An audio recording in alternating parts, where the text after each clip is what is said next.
Once upon a time, a cunning fox was strolling through the forest when he came across a clearing. In the middle of the clearing sat an old tree stump, and on top of the stump sat a big juicy apple, just waiting to be eaten. The fox's mouth began to water as he crept closer and closer to the apple.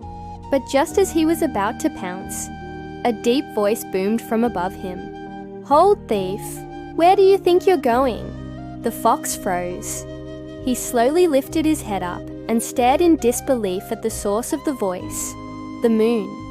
The moon was big and bright in the night sky, and it seemed to be smiling down at him. The fox had never seen or heard the moon speak before. Hello," the fox finally squeaked. "I was just going to take a little bite of this apple up here." The moon let out a loud, echoing laugh that made the leaves rustle and the branches sway. "Little bite, you say? You would take what is mine with just a little bite? Do I not shine brightly enough for you? Does my light not reach far enough into your dark forest for you to know what belongs to me?" The fox felt a shiver go down his spine. He had never been so scared in his life.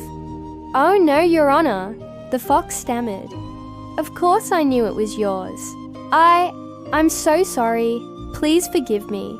The moon continued to stare at him, and the fox waited anxiously for his punishment. He knew that the moon could easily send a ray of light crashing down on him and end his life right then and there. But after a while, the moon finally broke into a wide smile again. It was a smile full of warmth and kindness, and it made the fox feel a little bit safer. "Very well, little fox," the moon said. "I accept your apology, and since you have shown such quick remorse, I shall grant you 3 wishes." The fox's eyes widened in surprise. 3 wishes? Was he really being given a reward instead of a punishment?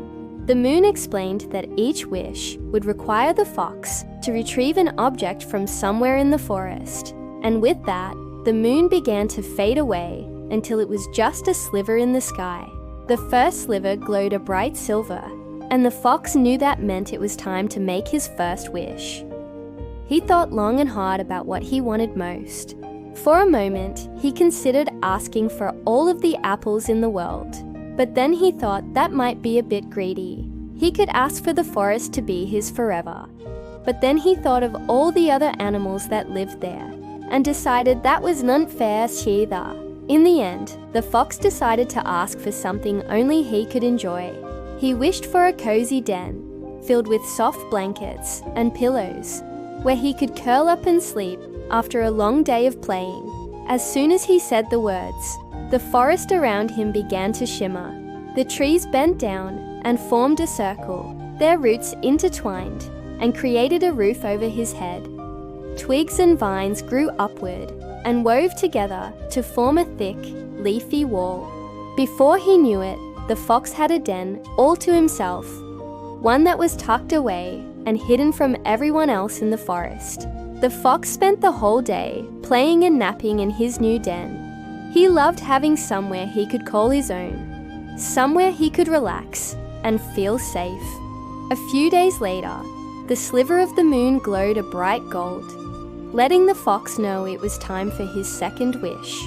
This time, he wished for endless fields of plump, juicy rabbits that would hop around and beg to be eaten.